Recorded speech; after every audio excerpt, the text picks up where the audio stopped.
Bună, dragii mei, bine ați venit, bine ați revenit. Eu sunt Meme și, ca de obicei, încep prin a vă reaminti cât de minunați sunteți și puternici și perfect capabili să vă schimbați viața și să porniți în direcția pe care o doriți voi. S-au grăbit niște mesaje. Steaua și Înaltul Preot. Să porniți într-o direcție care vă pare de neatins, dar doar din cauza convingerilor voastre. Avem Înaltul Preot aici, care vorbește despre structură, despre programele cu care noi creștem în viață, ce ne-a spus X, Y, Z, și nu aveți încredere. Aveți un blocaj de tip programare mentală și tocmai de aceea stați pe loc. Bun, să revenim. Astăzi facem citirea pentru energia momentului prezent, generală, colectivă, pentru că toți suntem parte din același întreg. Să vedem ce mesaje noi putem primi și cum putem naviga prin această energie prezentă. Voi împărți cărțile și în timp ce împart cărțile, ca să nu vă plictisesc, vă mai dau din casă, de aici din culise. În etalarea de ieri am folosit simbolurile pe care eu le-am văzut pe cristalul, bagheta de cuarț alb, și astăzi mi-am dat seama, când am editat clipul, să-l pregătesc pentru postare. Am început prin a spune: văd o pereche de ochelari, ceva provocări oftalmologice, sau poate aveți nevoie de vreun consult, vă simțiți ochii obosiți și eu mi simt. Toate bune și frumoase, vine a doua zi, se derulează ziua absolut normal, până când s-a întâmplat asta. Într-un moment de joacă cu fetița mea. Vă dați seama că în momentul în care s-a întâmplat, am început să râd.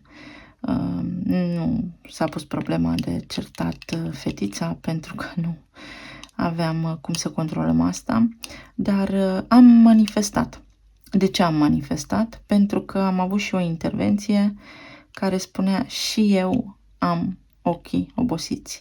Și după cum vă spuneam, cuvintele noastre au putere. Metaforic, ochii mei erau obosiți, voiau, da, să dau ochelarii jos, să mă odihnesc. Mă rog, sunt multe alte semnificații aici, dar atât de repede manifestăm. Atât de repede. Asta se întâmplă și în viețile voastre, doar că trebuie să deveniți conștienți, să trăiți prezenți în viețile voastre și să vă folosiți discernământul, să fiți atenți la capacitatea voastră de a gândi, de a face asocieri, pe partea cognitivă, pentru că trăim într-o era a tehnologiei care ne inhibă partea cognitivă și talentul pe care îl avem, intuiția care este organică, naturală și ne pune în conexiune cu divinitatea și cu sursa. A fost studiu de caz pentru ca voi să vă dați seama cât de puternici sunteți. Nu pentru mine. Mie mi se întâmplă frecvent. Numărul 37 astăzi, fără ploaie. Și aici această afirmație are dublu sens. Unii suferiți de căldură la propriu, vă afectează căldura de afară, poate vă afectează pământul dacă lucrați pământul. Alții dintre voi aveți o stare de spirit bună, este o energie ușoară, sau veți fi luminați, veți vedea cu ușurință cum să navigați prin zi, cum să vă descurcați prin ce are această ocazie unică din viața noastră de oferit.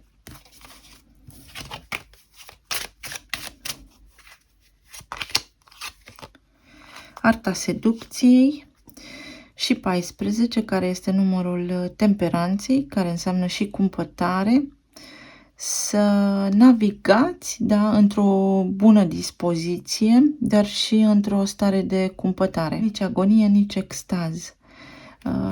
Energia vă indică aici egregorul colectiv, să vă calmați impulsul, pentru că până la urmă va fi bine, dar soarele vine și cu o energie dominatoare, cu o energie de a străluci, de a orbi, de a fi foarte vizibil și asta înseamnă că în această dinamică a relațiilor voastre de tot felul s-ar putea unii dintre voi să vă impuneți punctul de vedere și asta să vă creeze un mic dezechilibru.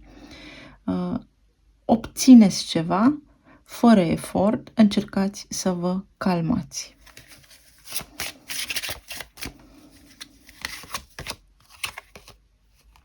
Afirmații pentru o schimbare în bine a vieții voastre. Este un fel de 3 de bâte, un fel de etapă de planificare, dar și de încredere că reușiți. După cum spuneam, energia vă susține și vă spune, aveți grijă la ce spuneți și iată exemplul meu. Aveți grijă la cum percepeți anumite situații, pentru că s-ar putea să călcați accelerația acolo unde nu este nevoie, să fiți pe un drum cu pietriș, nu pe autostradă și să nu regretați ulterior. Ce mesaje mai avem? Pentru alții dintre voi, în zona voastră de relații sau în legătură cu relația pe care o aveți acum, lucrurile sunt bune, dar bune în sensul de liniștite. Aveți voi așa încredere în voi astăzi și foarte bine faceți. Aici avem o barză, cred că este. Nu cunosc chiar toate detaliile acestei denumiri. Dacă știți voi, îmi spuneți și mie. Și mesajul este următorul. Să-ți susții punctul de vedere sau lucrurile în care crezi și să faci ceea ce simți că este bine, în ciuda tuturor prejudecăților pe care le poți avea din partea celorlalți sau a dezacordului în care poate intri cu ei. Dacă cineva nu-ți aprobă comportamentul. Ei, iată cum acest lucru, da, este indicat, voi să vă susțineți punctul de vedere, dar într-o manieră calmă și echilibrată.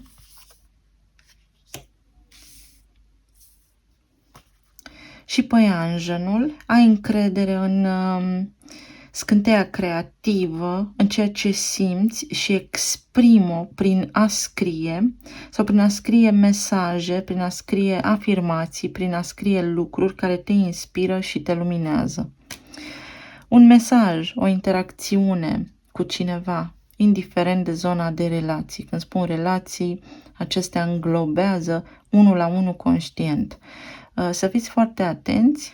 Energia vă indică faptul că ar trebui să vă orientați pe partea plină a paharului. Și arhetipul Iulie, frumoasa lună iulie, racul și leul, guvernatorul soarele, și în opoziție avem vărsătorul și capricornul. Capricornul este matur, vi se spune să vă purtați matur într-o situație. Poate unii ardeți de nerăbdare și vreți să faceți foarte repede ceva. Vi se spune, stai calm, bine, mai aștepți puțin pentru că așa este bine sau nu este rândul tău acum, așteaptă puțin, înțelegeți voi ideea în mare aici. Ce mai avem? Vărsătorul, trebuie să fii atent și la voința celuilalt, chiar dacă tu îți susții punctul de vedere prin arhetipul leului. Este o zi care poate aduce bucurie multă, dar simt și un entuziasm aici care este bun, este bine susținut energetic, dar poate înclina balanța cumva în defavoarea voastră, adică să ajungeți totuși să vă necăjiți, să vă supărați într-o oarecare măsură. Să vedem acum la nivel de relații. Avem 3 de spade, 5 de cupe, moartea și 2 de monede. Dacă sunteți persoane singure, o durere din trecut sau niște traume din copilărie, și da, voi repeta de câte ori este nevoie, pentru că ăsta este adevărul, traumele din copilărie stau la baza personalității noastre din ziua de astăzi și a comportamentului nostru. Temperamentul moștenim, comportamentul se educă.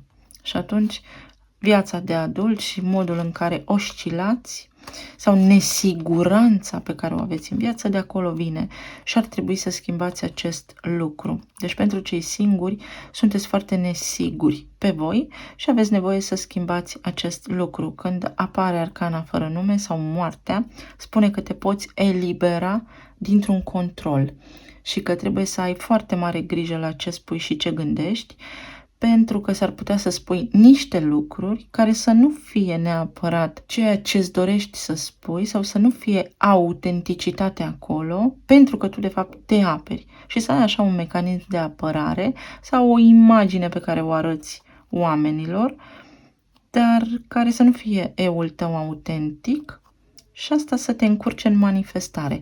Tocmai de aceea să fii singur în acest moment. Este unul dintre aspecte, să spunem așa. Pentru cei care sunteți căsătoriți aici, posibil să aveți parte de o discuție în contradictoriu, să nu ajungeți la un numitor comun, dar o discuție care în sine nu are o amploare atât de mare, îi dați voi o valoare mai mare decât este cazul, ci discuția în sine activează, da? Este ca un buton de activare a unor răni personale pe care voi le aveți aici, a unui mod de a fi și când cineva nu este de acord cu voi, voi singuri să vă simțiți răniți, dar aceste lucruri să fie ale voastre individual și atunci voi le percepeți tocmai prin această nesiguranță ca ceva ce partenerul vă face și de asemenea sunteți invitați la schimbare și la a vedea partea plină a paharului, care credeți-mă că există. Pentru cei care sunteți separați, dacă doriți să mai aveți vreo șansă cu cineva, este absolut important sau vital, să spunem, pentru că vorbim despre energia vitală a soarelui, să lăsați trecutul unde este locul și să vindecați acolo ce s-a întâmplat. Sau să vă convingeți în sfârșit că cineva nu vă mai merită timpul. Aici, în 2 de monede, este o stimă de sine joasă în fix acest context și trebuie schimbat acest lucru pentru că vă raportați în viață, în acest moment prezent, la exterior, la relația în sine și la persoana de care v-ați separat și nu puteți avansa în armonie, luați ca și emblemă energetică nereușita și o proiectați în continuare în viața voastră, în loc să alchimizați aceste lucruri și să spuneți, bun, omul acesta nu este lângă mine, îl caut, insist, nu mă vrea. Ce mai fac aici? Cât mai insist? Nu mi dau seama de niște lucruri. Unu, poate atrag în viața mea oameni care sunt mereu indisponibili tocmai pentru a-mi arăta niște lucruri și 2, realmente așa, simpluț. Măi, când dragoste nu e, nimic nu e. Dragoste cu sila nu se poate, nu? Pierdem timp, pentru că monedele înseamnă timp. Și este nevoie să mergem mai departe.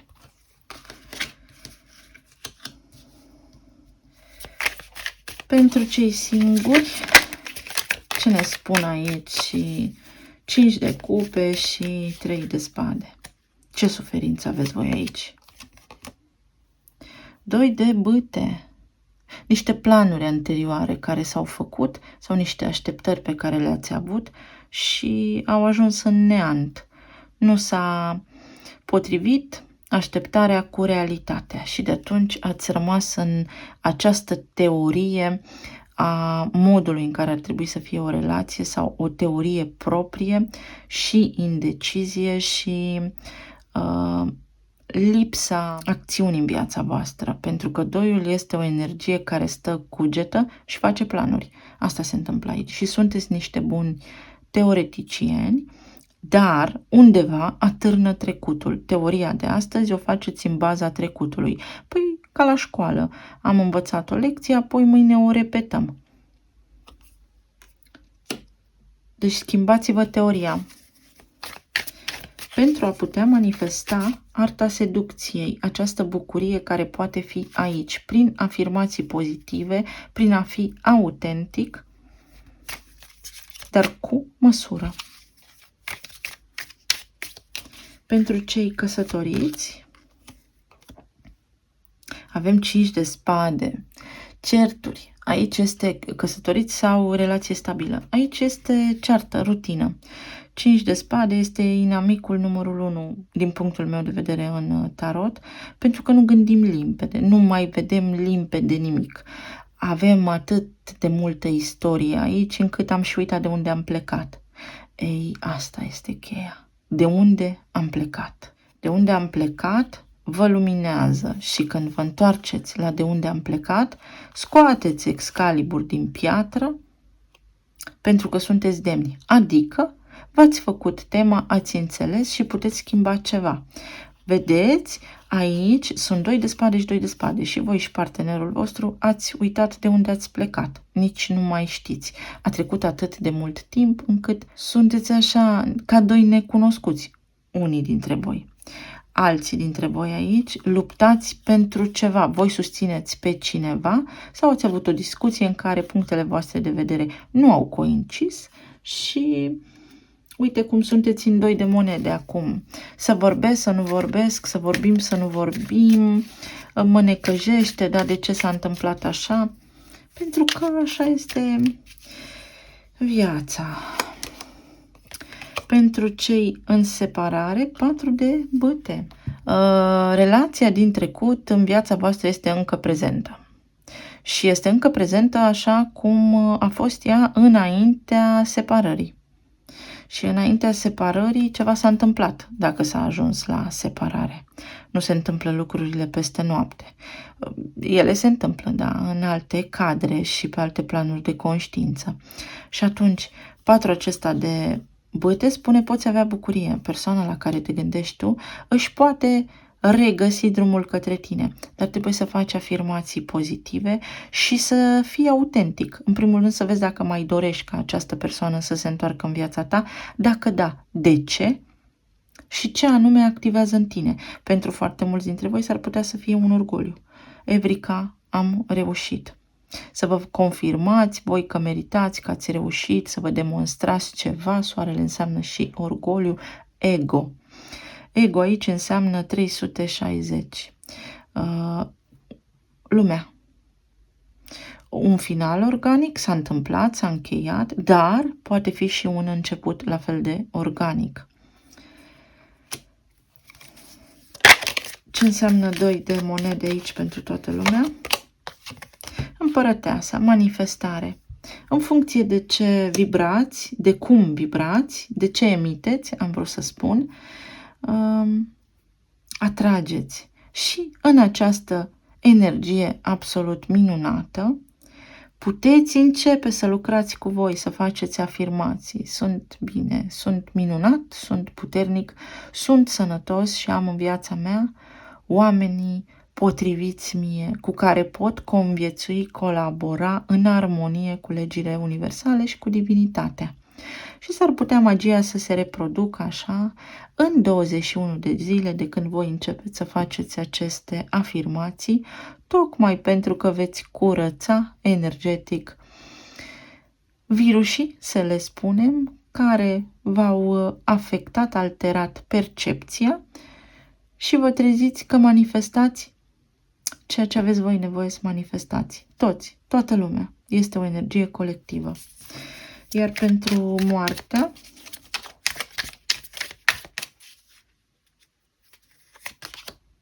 Opt de spade. 8 de spade vorbește despre durere și despre frică, despre teama de a nu accepta adevărul.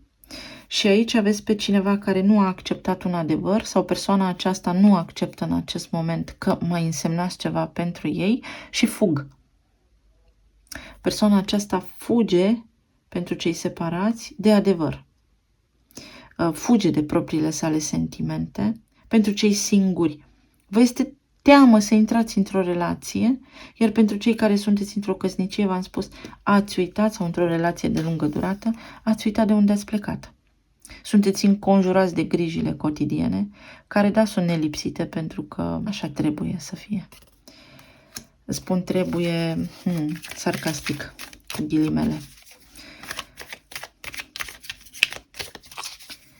Să vedem. Cei singuri puteți cunoaște pe cineva. Da, dar schimbați-vă modul de a gândi și trebuie să renașteți. Este o altă renaștere, o elevare, o schimbare. Modul în care vă vedeți și în care aveți încredere în voi și acest scut de apărare pe care îl aveți, care constă în cuvânt și în ce spuneți, în materializare. Schimbați-vă și cu siguranță atingeți desăvârșirea în iubire. Pentru cei care sunteți într-o relație stabilă de căsătorie sau parteneriat, un început. Voi doi aici aveți o istorie și mereu vă împăcați, ajungeți măcar să conviețuiți. Nu se pune problema că nu aveți neapărat încredere unul în celălalt, dar aveți o opțiune, să mergeți pe drumul vostru sau să rămâneți în acest parteneriat. Văd că aici energia feminină este cea care are mai mare încredere sau cea care poate schimba totul, pentru că am simbolul acesta alchimic al pâlniei. Energia feminină este cea care dă viața și cea care are intuiția ca armă a puterii, în timp ce energia masculină are forța. Doamnelor, trecem prin niște vremuri în care veți fi chemate la apel, la figurat spunând. Energia voastră va contribui la binele umanității și atunci de aia se întâmplă treburile astea în relații, pentru a ne împuternici toți, masculin și feminin. Iar pentru cei separați, 4 de spade, liniște, liniște. Cineva este dispus să stea de vorbă, iar persoana la care vă gândiți voi încă nu. Dar pentru că nu se simte demnă. Aici au existat discuții, certuri care au rănit, v-au rănit reciproc. Doar că persoana la care vă gândiți voi este mai orgolioasă acum și încă nu a curățat această chestie. Pentru alții dintre voi, persoana aceasta nu poate să se miște. În primul rând are percepția afectată, nu este stăpân pe propriile sale gânduri sau este foarte prins în lumescul cotidian și nu vede limpede, adică într-o energie joasă, sau nu poate. Pur și simplu nu poate. Îndrăgostiți. Are aceeași chemare către voi. Există aici o vibrație care vă poate uni. Nu poate. Unii dintre ei au pe altcineva și acolo trebuie să vă întrebați de ce mai vreau persoana asta sau dacă vă spune nu, că e timpul să trăiți povestea asta de iubire, dar cu cineva care vă merită. Și alții dintre ei nu pot. Fie nu pot pentru că au o altă relație cu altcineva, dar voi ați rămas în sufletul lor, voi le aduceți bucurie acestor oameni, fie pentru că aveți un contract karmic aici foarte puternic și trebuiau să se întâmple niște lucruri tocmai pentru ca voi din visare să deveniți conștienți, să vă treziți. 10 de spade, să ajungă cuțitul la os pentru ca voi să vă treziți. Mai au o carte aici pentru că este interesant. 8 de monede pentru ca voi să lucrați. Voi doi, dacă sunteți separați, și aici sunt încă șanse pentru cei care rezonați cu încă șanse, pentru că pentru unii dintre voi sunt încă șanse aici. Este o schimbare de paradigmă, nu 180 de grade, 360 de grade, renaștere și efort depus. Efort depus. Poate au existat ocazii în care v-a fost tot una, sau mândria, orgoliul a contat, sau să ne reamintim că ați avut steaua și în altul preot. Ați făcut ceea ce ați fost îndrumați atunci de societate, părinți, etc. Mai luăm aici o carte la nivel de relații. Vreau, măi, să fac etalări scurte. Da. Meme și etalări scurte egal... nu, ceva de genul. Nu știu cum. Flirt, bucurie. Extindeți energia ușoară către ceilalți. Da, spune-le altor oameni cine ești și găsește energia creativă din tine. Dacă ești separat de cineva, să vezi partea plină a paharului, să vezi și bucuria acolo și să-ți aduci aminte ce te-a legat în primă fază de această persoană și n-am spus te-a legat întâmplător. Dacă ești singur, ce te oprește? Există o preliște aici. Ce te oprește? Iar pentru cei care sunteți într-o relație stabilă, nu prea vă mai vedeți. Unul intră pe ușă, altul iese pe ușă, unul duce gunoiul, altul e la duș.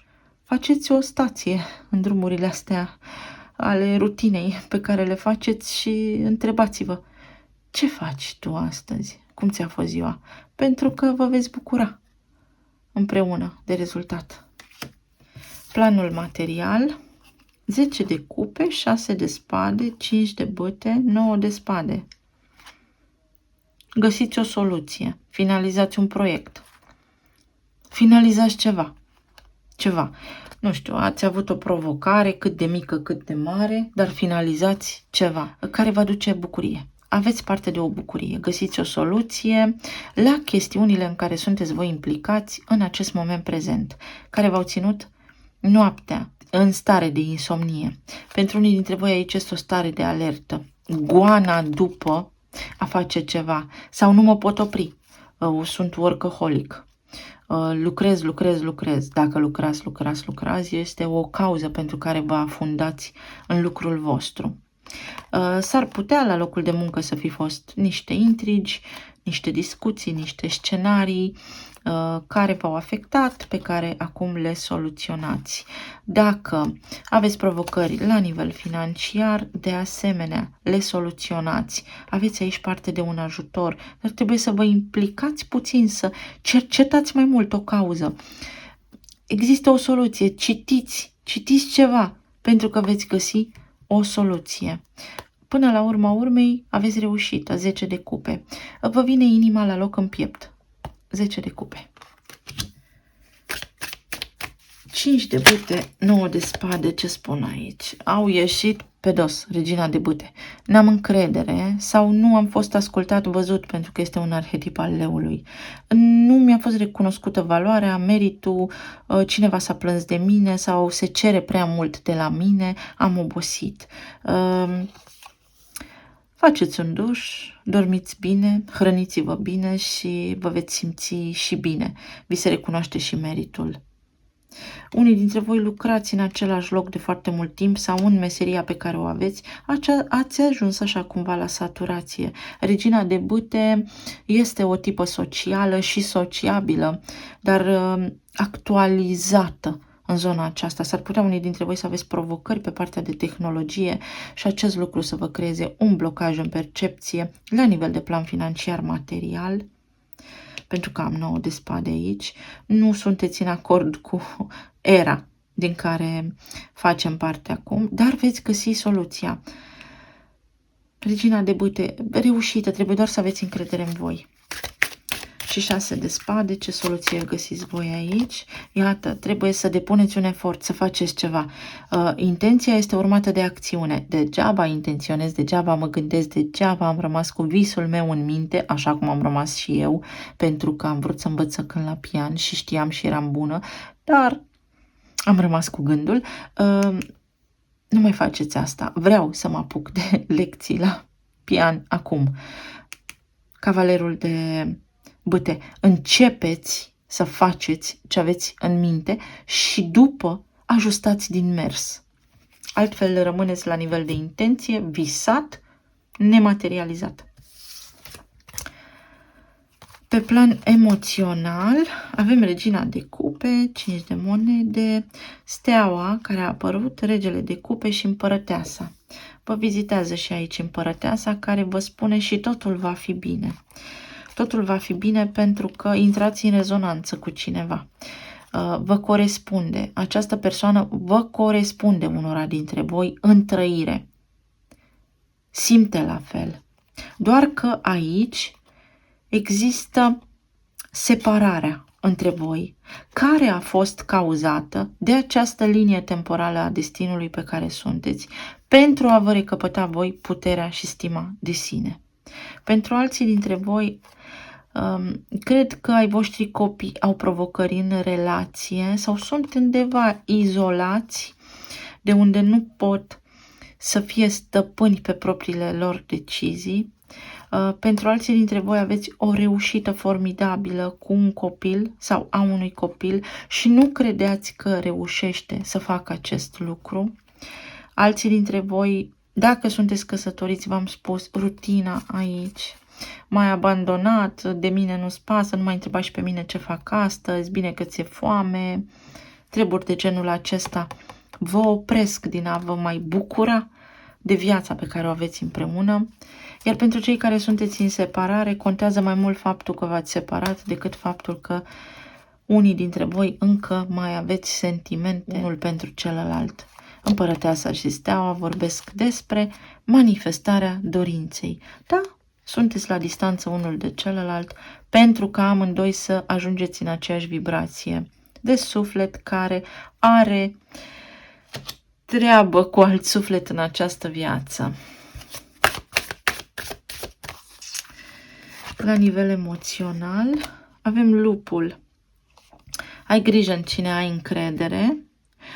Poate aici a intervenit familia, au intervenit banii și de-aia v-ați separa pentru cei separați. Sau este o chestiune a cuiva în care voi sunteți implicați acum și sunteți implicați în niște treburi care nu vă aparțin. Preluați o karmă inutil. Dacă vi se spune nu, nu e nu. Nu vă oferiți ajutorul atunci când cineva nu-l vrea. Oracolul. Să cauți înțelepciunea la cei bătrâni. Și spun bătrânii nu peiorativ, ci pentru că așa se spunea bătrânul satului, da, era înțeleptul. Caută un pic de înțelepciune aici. Un cuplu te poate ajuta dacă ai nevoie, mama, tata, dacă se aplică, copilul cu soția, dacă se aplică, sau poate cineva se căsătorește și voi aveți așa o apăsare că nu aveți ce să le oferiți neapărat, cel puțin din punctul vostru de vedere. 5 de monede este o sărăcie emoțională, ne-am sărăcit emoțional, am ajuns la epuizare emoțională, ne-am drenat singuri, în loc să vedem că de fapt avem potențial de viață frumoasă împreună. Pentru că am avut încredere în alți oameni sau pentru că nu am avut încredere reciproc unul în celălalt. Talismanele.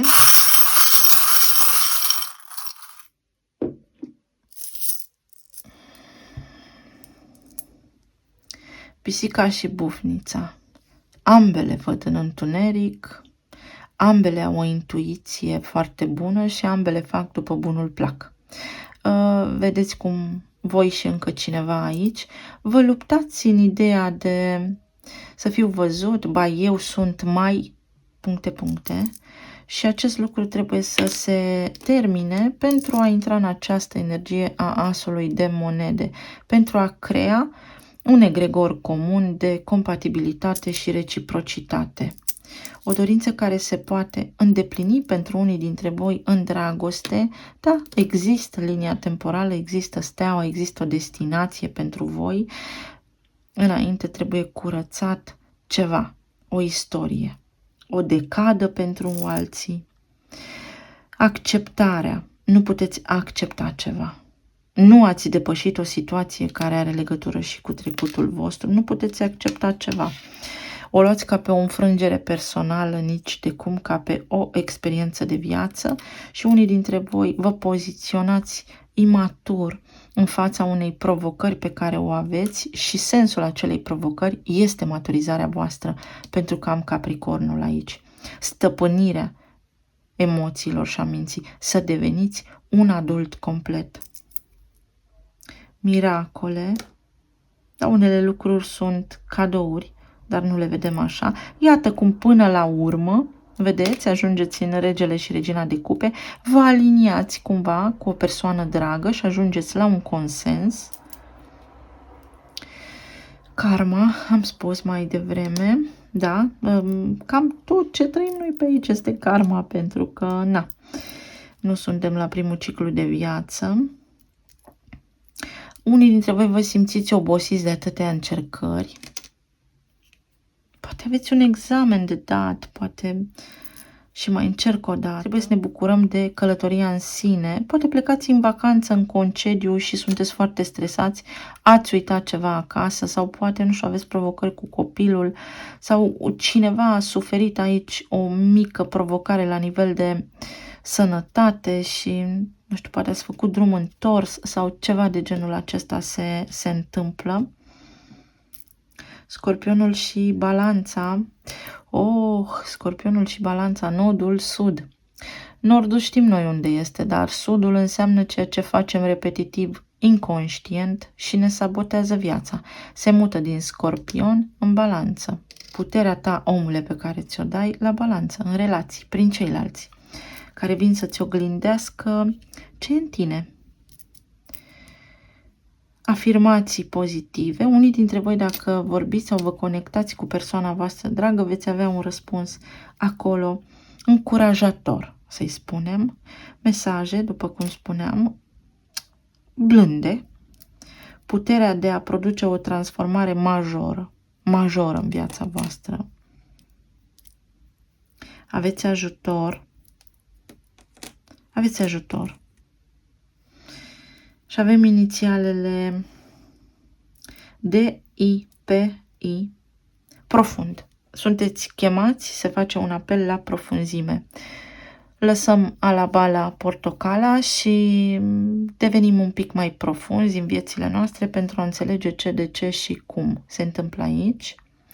Pi, acest pi 3,14 care înseamnă de fapt provocarea omului de a manifesta în planul fizic ceea ce în eteric deja există, toate posibilitățile noastre aici, pe pământ, există, doar noi ne aliniem vibrațional, da, prin ce gândim la ceea ce dorim. Iar Dungard, o provocare cu vecinul care n-are loc de voi, sau alții dintre voi faceți un cadastru, o intabulare, ceva de genul acesta, aveți legătură cu un teren sau o graniță.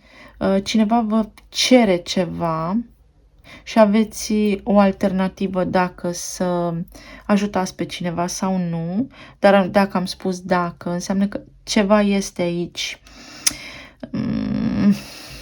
ușor îndoielnic. În primul rând pentru că am și păianjenul ca și simbol și lupul. Aveți grijă în cine aveți încredere. Se usucă ceva, se usucă. Poate recolta, pământul dacă se aplică sau vopsiți ceva și se usucă greu sau este nevoie să scrieți ceva sau nici nu s-a uscat bine cerneala pe hârtie că o chestiune de genul ăsta, o succesiune, un testament. Nu știu, aveți niște planuri mărețe voi aici, pe care unii dintre voi le luați ca atare, iar pentru care alții dintre voi vă stresați cumplit. Unele dintre dumneavoastră, doamnelor, rămâneți însărcinate sau sarcina voastră este foarte greu de dus, în sensul că sunteți obosite, depășite puțin, în afara controlului vostru niște chestiuni aici care vă tulbură somnul. O chestiune legată de tata, pentru cei care căutați un răspuns și ghilimele de ligoane de la univers, are legătură cu tata, ceva legătură cu tata. Și cam atât pentru moment, dragii mei. Vă îmbrățișez cu drag, vă urez să aveți o zi minunată, o viață minunată, să fiți sănătoși și iubiți și să ne reauzim cu bine și data viitoare. Pa, pa!